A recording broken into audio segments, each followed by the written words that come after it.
திரு நித்யானந்தம், நீங்கள் சொல்லுங்கள். ஜெயா ப்ளஸ் தொலைக்காட்சி ஏனென்ற கேள்வி நேயர்களுக்கு என்னுடைய பணிவான வணக்கத்தினை ஐஜேகேயின் சார்பாக தெரிவித்துக் கொள்கின்றேன். வெற்றிக்கு சொந்தம் கொண்டாடுவதற்கு பல பேர் இருப்பார்கள்.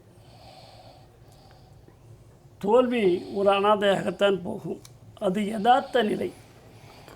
ஆனால் எடப்பாடி அவர்களுடைய விஷயத்தில் தோல்வியை மட்டுமே கண்டு கொண்டிருக்கக்கூடிய செயல் வீரர்கள், தலைவர்களை விடுங்க, செயல் வீரர்கள் எத்தனை காலம், 10 ஆண்டு காலம் எம்ஜிஆர் அவர்களும் ஜெயலலிதா அம்மையார் அவர்களும் கட்டி காத்த கட்சி தோல்வி அடைந்து கொண்டே இருக்கிறது, குறைந்து கொண்டே வருகிறது உயரத்திலே என்று சொல்லுகின்ற பொழுது அந்த செயல் வீரர்களுடைய மனநிலை எப்படியாக இருக்கும்? அவர்களுக்கு உற்சாகம் கிடைக்குமா? எனவே இது இனிமேல் தேராது என்ற அளவிலே வாக்குகளை விஜய்க்கு போட்டிருக்கலாம், இல்லை வேறு கட்சிக்கு போட்டிருக்கலாம். ஸோ நம்பிக்கை இல்லாமல் போட்டிருக்காங்க. ஆமாம், வேறு வழி இல்லாமல் அவங்க போட்டிருக்காங்க. இப்போ நம்ம ஓபிஎஸை பற்றி பேசணும், செங்கோட்டையனை பற்றி பேசணும், அவங்க தப்பு பண்ணாங்க அப்படின்னு கூட நம்ம இவர் சொன்னார். நான் என்ன சொல்கிறேன், அவங்க தப்பு பண்ணாங்கன்னா அவங்க கையறு நிலையிலே இருந்தாங்க. அவங்க எவ்வளவோ கெஞ்சி பார்த்தாங்க, ஒன்று சேரணும், எல்லாரையும் ஒன்றிணைக்கணும் அப்படின்லாம் சொல்லி பார்த்தாங்க. எதற்குமே ஏற்றுக்கொள்ளாத எடப்பாடியினுடைய தலைமை அவர்களை வெளியிலேயே இருப்பதற்கான என்னென்ன சூழ்ச்சிகள் செய்ய முடியுமோ அவ்வளவும் செய்து தனிமையாக விடப்பட்டார்கள். அப்போ அவங்க அரசியலிலே இத்தனை காலம் எம்ஜிஆர் காலத்திலிருந்து இருந்தவர்கள் என்ன செய்வார்கள்? அவர்களுக்கு அரசியலில் பணியாற்ற வேண்டும். அந்த ஒரு நிலையிலே தான் திராவிட முன்னேற்ற கழகத்திற்கு ஓபிஎஸ் போனதும் அது நியாயம் என்று நான் சொல்லவில்லை. ஆனால் அவருக்கு ஏதேனும் ஒரு கட்சி இருந்து அரசியல் செய்ய வேண்டும் என்ற பழக்கம் இருக்கிறது. அந்த பழக்கத்தின் காரணமாக திராவிட முன்னேற்ற கழகத்துக்கு சென்றார்.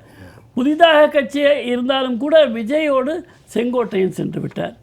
அப்பொழுது கூட சசிகலா அம்மையார் அவர்கள் அன்றைக்கு கொடுத்த அறிக்கையை நீங்கள் சற்று பெருட்டி பாருங்கள். சொன்னார்கள், ஓபிஎஸ் அவசரப்பட்டு விட்டார் என்று சொன்னார்கள். அவர் திராவிட முன்னேற்ற கழகத்தில் செல்லுகின்ற பொழுது செங்கோட்டையன் அவசரப்பட்டு விட்டார், அது மட்டுமல்ல இது கவலைக்குரியது என்ற அறிக்கையை சசிகலா அம்மையார் அவர்கள் கொடுத்தார்கள். அவர்கள் அதிமுகவிலே இல்லை, அவங்களே நீக்கப்பட்டவங்க தான். ஆனால் ஏன் கவலைப்படணும்? அதிமுகவிலேருந்து இப்படி போகிறாங்களே அப்படின்னு அழ வேண்டிய அவசியம் என்ன? ஒரு தாய்க்கு மட்டுமே தான் அந்த குழந்தை தவறாக செல்லுகின்ற பொழுது கண்களிலே நீர் பெருகும், இதயத்தில் அவர்கள் அழுவார்கள். அப்படித்தான் சசிகலா அம்மையார் அவர்கள் நான் இல்லை என்றாலும், நான் வெளியே இருந்தாலும் கூட அந்த கட்சி உடையக்கூடாது, அம்மாவினுடைய கட்சி 100 ஆண்டுகளானாலும் இந்த கட்சி இருக்கும் என்று சொல்லியிருக்கின்றார்கள். இப்படி தனித்தனியாக போகின்றார்களே என்று வருந்தியதுண்டு. பத்திரிகையாளர்கள் அவர்கிட்ட கேட்குறாங்க சசிகலா அம்மையார்ட்ட, இவங்கெல்லாம் நீங்கள் ஒன்று சேரணும் அப்படின்னு சொல்கிறாங்களே, எப்படி எல்லாருமே ஒன்று சேர முடியுமா? உங்களால் அது சாத்தியப்படுமா அப்படின்னு கேட்குறப்போ உங்களுக்கு கோபம் வரலையா? உங்களையே நீக்கிட்டாங்களே அப்படின்ற போது ஒரே வீட்டில் நடக்கிற சம்பவம், கோபதாபங்கள் இருக்கத்தான் செய்யும். எல்லோரும் என்னுடைய குழந்தைகள், நான் அரவணைத்து செல்ல முடியும் என்னால் என்று எல்லோரும் தன்னுடைய குழந்தைகள் என்று தான் அம்மையார் அவர்கள் சொன்னார்கள், சசிகலா அம்மையார். எதற்கு இதெல்லாம் சொல்கிறதுன்னா, அண்ணா திராவிட முன்னேற்ற கழகத்தில் இன்றைக்கு இருக்கக்கூடிய நிலைக்கு படிப்படியாக நாம் திரும்பி பார்க்கணும், என்னென்ன சம்பவங்கள் நடந்திருக்கிறது என்று சொல்லி. எனவே அண்ணா திராவிட முன்னேற்ற கழகத்தை சிறப்பான ஒரு கட்சியாகத்தான் ஜெயலலிதா அம்மையார் அவர்கள் உங்கள் கையிலே கொடுத்து விட்டு பெரும்பான்மை கட்சியாகத்தான் விட்டு சென்றார்கள். அதை வேறு எவருக்கும் நான் விட்டு கொடுக்க மாட்டேன் என்ற பிடிவாதத்திலே, தான் என்ற அகம்பாவத்திலே எம்ஜிஆர் அவர்கள் ஜெயலலிதா அவர்களை காட்டிலும் நான் உயரமானவன் என்று மனதிலே நினைத்து கொண்டு எடப்பாடி அவர்கள் செயல்பாடுதான் இந்த கட்சி இத்தனை வீழ்ச்சிக்கு காரணமாக அமைந்தது.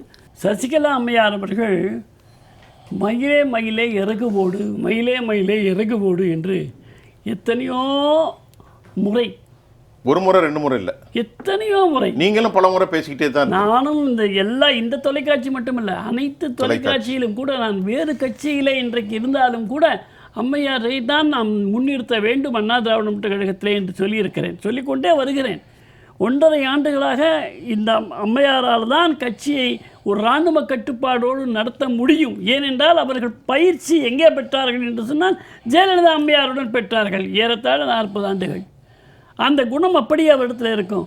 எனவே இவர்கள் அவ்வளவு பொறுமைசாலி, வார்த்தைகள் கூட கடுமை இருக்காது. ஒரு நாளும் சொல்லல. அவ்வளவு ஒரு ஒரு அமைதியான தோற்றம், அமைதியான பேச்சு, அமைதியான அணுகுமுறை எல்லாவற்றையும் வைத்து அது எங்கே செல்லாதோ அங்கே சென்று அவர்கள் செய்து பார்த்தார்கள், முடியவில்லை. இனி அம்மையார் சசிகலா அம்மையார் அவர்கள் செய்ய வேண்டியது இறகு போடு என்று கேட்கக்கூடாது, இறகை பீத்து எடுக்க வேணும். சரி, இறகை நாம் எடுக்க வேண்டும். சரி. அந்த வேலையை சசிகலா அம்மையார் உடனடியாக தொடங்க வேண்டும். அதற்கான அத்தனை ஆதரவும் இன்றைக்கு வேலுமணி அவர்கள் தலைமையில் இருக்கக்கூடிய பிரிவு 25 எம்எல்ஏக்களுடன் வந்திருக்கிறது.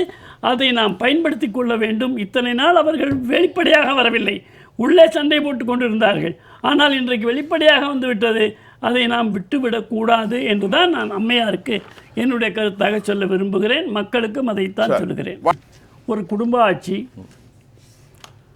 ஒரு விளம்பர ஆட்சி, ஒரு தீய சக்தி, இதைத்தான் சசிகலா அம்மையார் அடிக்கடி சொல்லிகிட்டு இருப்பாங்க. இந்த 3 தன்மை உள்ள ஒரு ஆளுங்கட்சியாக இருந்த திராவிட முன்னேற்றக் கழகம் இன்றைக்கு தோற்கடிக்கப்பட்டிருக்கிறது. அவருடைய தலைவர் தோற்றிருக்கிறார். Very good. இது உண்மையிலே ஒரு நல்ல தொடக்கம் தமிழகத்திற்கு. இந்த மாதிரியான ஒரு சூழ்நிலையில் இந்த 3 நான் சொன்ன அந்த தீய விஷயங்கள் இருக்குல்ல, விளம்பரம் பண்ணுறது, குடும்ப ஆட்சி நடத்துறது, தீய சக்தியாக இருக்கிறது, இந்த 3ஐயும் ஒரே கல்லில் அடிச்சிருக்காங்க. தொங்கு சட்டமன்றம் தான் இத்தனைக்கும். யாருக்கும் அபரிதமான அல்லது பெரும்பான்மை கிடைக்கல. பெரும்பான்மை கட்சியாக இருக்கிறது தவிர பெரும்பான்மை அவர்களுடைய சட்டமன்றத்திலே கிடைக்கவில்லை. அப்படி இருக்கின்ற போது இது தொங்கு சட்டமன்றம். இந்த தொங்கு சட்டமன்றத்தில் எங்காவது நாம் ஏமாந்து விட்டால் மீண்டும் அந்த ஆக்டோபஸ்காரங்கள் வந்துவிடும் என்ற அச்சம் எல்லோருக்கும் இருந்திருக்கிறது. அதனால்தான் அம்மையார் கூட வாழ்த்து சொல்லியிருக்கின்றார்கள். யாருக்கு? விஜய்க்கு வாழ்த்து சொல்லியிருக்கிறார்கள். எங்களுடைய பாரிவேந்தர் ஐயா கூட வாழ்த்து சொல்லியிருக்கின்றார்கள். எல்லோரும் ஏன் வாழ்த்துகிறோம்? மனப்பூர்வமாக வாழ்த்து கொண்டிருக்கிறோம். காரணம், இந்த திராவிட முன்னேற்றக் கழகம் என்ற தீய சக்தி மொத்தமாக ஒடுக்கப்பட்டு விட்டது என்ற ஒரே காரணத்துக்காகத்தான் சொன்னார்கள். ரஜினி அவர்களை முதல்வராக்க முயற்சித்ததாக செய்தி வந்திருக்கிறது. எடப்பாடி அவர்களை திராவிட முன்னேற்றக் கழக பின்னணியிலே இருந்து முதலமைச்சராக்குவதாக செய்தி வந்திருக்கிறது.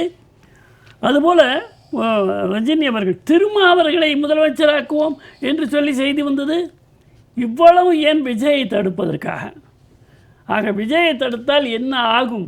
இன்றைக்கு கூட அண்ணா திராவிட முன்னேற்றக் கழகத்திலிருந்து பிரிந்து சென்றவர்கள், அதாவது அண்ணா திராவிட முன்னேற்றக் கழகத்திலிருந்து நீக்கப்பட்டவர்கள், இன்றைக்கு பொதுச் செயலாளர் நீக்கியவர்களெல்லாம் விஜயை ஆதரிக்கவில்லை என்று சொன்னால் இது ஒரு பினாமி திமுக ஆட்சியாக மாறி இருக்கக்கூடிய கட்டாயம் ஏற்பட்டிருக்கும். ஏன்னா அந்த 5 கட்சி 2 கால் அரை முக்கால் முழுசு இருக்கு இல்லையா, அவங்க ஆட்டி வைக்கிற ஆட்டத்துக்கு விஜய் ஆட வேண்டியிருக்கும், இல்லைன்னா கவிழ்ந்துடும்.